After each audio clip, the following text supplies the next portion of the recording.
In this video, we're talking about postmodernism. Our age is often referred to as the postmodern era. You can't understand postmodernism without understanding modernism. In this respect, we will first discuss the characteristics of modernism, and then we will touch upon the characteristics of postmodernism, which are put forward against modernism. Postmodernism is one of the most frequently used concepts when talking about contemporary thought. Modernism is a movement focused on establishing universal principles in different fields: nature, society, art, philosophy, morality. Single and valid truths were sought for all. This also brought with it the understanding of a single truth. With modernism, technology has taken a big place in our lives. However, this situation brought with it problems that we had not encountered before. Nature was reduced to a mathematical language, the importance of intrinsic values decreased. Modern thinkers, rejecting the traditions of the past, always turned to the new. However, problems such as environmental pollution, population growth, new diseases, moral corruption led to the questioning of modernism. These criticisms intensified especially after the Second World War.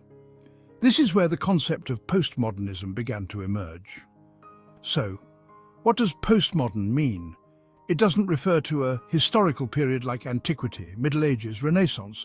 It is used more as a category or situation.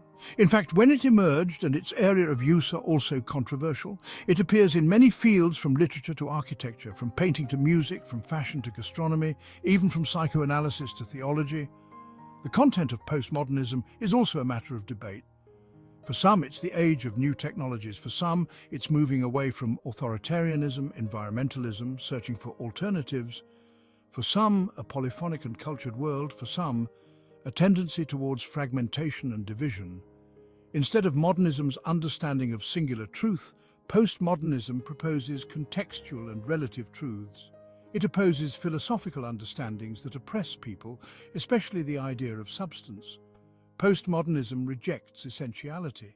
So the changing political and economic systems after World War II, societies in short, the changing world is explained by the term postmodernism. But of course, there are also different views on postmodernism. This makes it difficult to define and explain. For example, some argue that modernism continues to have an impact, while others argue that the postmodern era began long before World War II.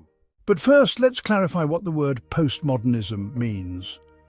Postmodernism is not a specific philosophical theory like idealism or empiricism. That is, it lacks basic principles that define it. That's why we just call it postmodern, postmodern debate, or postmodern condition. The adjective postmodern first appeared in the 1870s. The English painter Chapman and his friends wanted to bring a new postmodern understanding to painting. This new understanding was against Impressionist painting. Later, in 1917, Rudolf Panwitz mentioned the postmodern human in his book The Crisis in European Culture. At the end of the 1950s, the word postmodern appeared in a literary debate in the United States. It began to be used in architecture after 1975. For some, postmodernism refers to the period after modernism, that is, the period beginning in the 1950s. The first person to use the term postmodernism was Arnold Toynbee.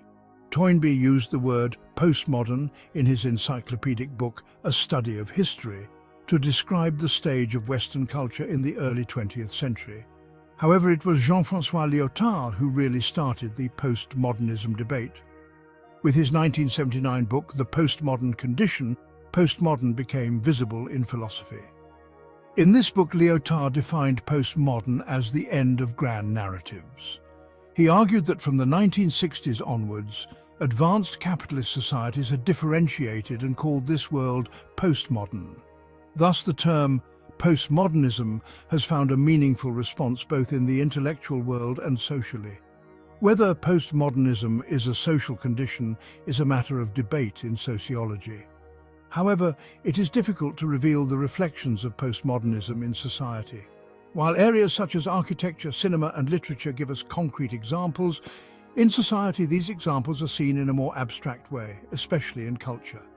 As we have stated, postmodernism affects many areas of society. Covering so many different areas and the constantly changing structure of society make it difficult to make a general definition of postmodernism. Today, the term postmodern is used in many different fields. For example, it is possible to hear expressions such as postmodern architecture, postmodern education, postmodern feminism. This diversity also gives an idea about the sphere of influence of postmodernism. Despite all these discussions, we can talk about some common views on postmodernism. Postmodernism is a blow to the foundations of modernist thought. It is a break from the currents of thought after the Enlightenment. Postmodernism is used to explain the world after modernism. It describes a historical period, a form of society, advanced capitalist society, an artistic movement, an intellectual or philosophical attitude. Postmodernism develops an attitude against the ideas that developed with Enlightenment thought.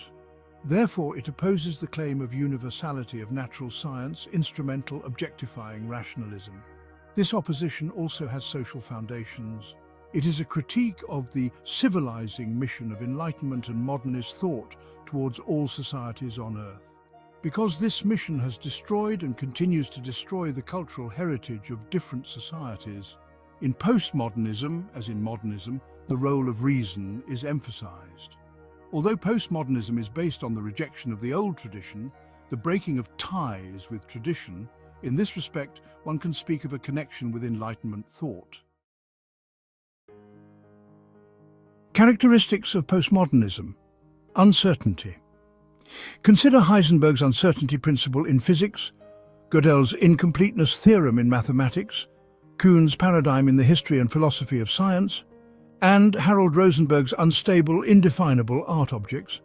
These uncertainties permeate our actions, our thoughts, our interpretations, and define our world. Fragmentation. Uncertainty comes with fragmentation.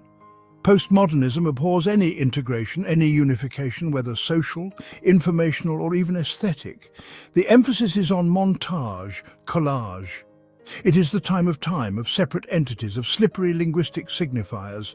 Thus, fragmentation is a universal acceptance for the postmodern, opposition to authority. All kinds of authoritarian tendencies are opposed.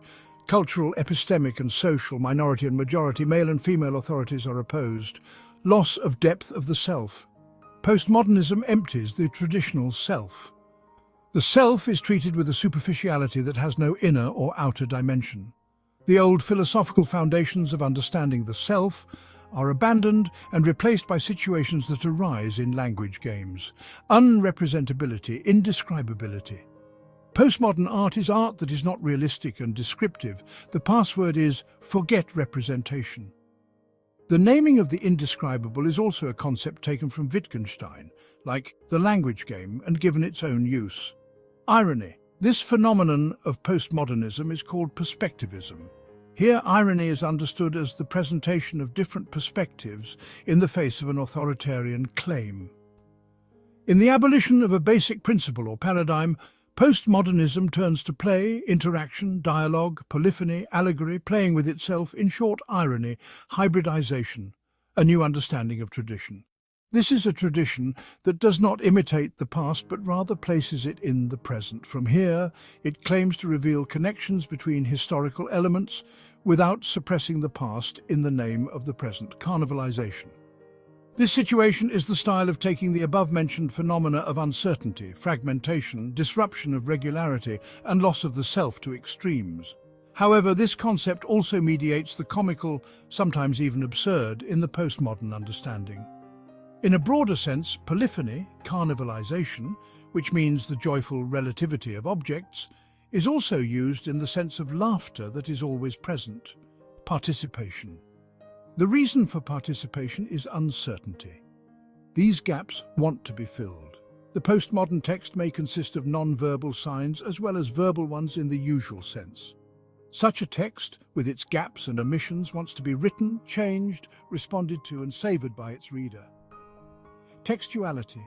In the postmodern understanding, everything, whether verbal or non-verbal, art objects, the languages of philosophy and science, pronouncements, forms of behavior, subatomic particles, astrophysics, galaxies, black holes, DNAs, politics, are all language and text, before and after. But postmodernism has turned its back on the realm of reality to which these languages refer. turn to the future. This slogan shows the future-oriented face of postmodernism against modernism, which sees progress only in the creative inclusion of the past. This is a call to those who lived in the past. Therefore, the moment to come is the moment in which postmodernism, which makes the call, is located, that is, today.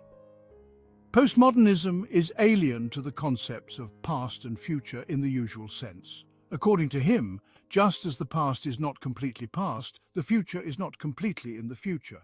On the contrary, both are in a way in the present. This contemporaneity of the past and the future actually eliminates the three dimensions of past, present and future and reduces them all to one dimension. That is why, for example, in the context of the philosophy of history, it is said that history is over. Because in the contemporized time, there are no future discourses such as hope, expectation. That is why there is no past either. Everything adapts, works, goes. For everything to go, everything has to be wrong. Nietzsche said, everything is wrong. He expressed the loss of all meaning-making and value-giving with this prophecy. Meaninglessness is approaching. The prophecy comes true a century later as postmodern. The postmodern slogan, anything goes, which mocks the authority on which the universal validity of meaning, value and truth rests, becomes the norm.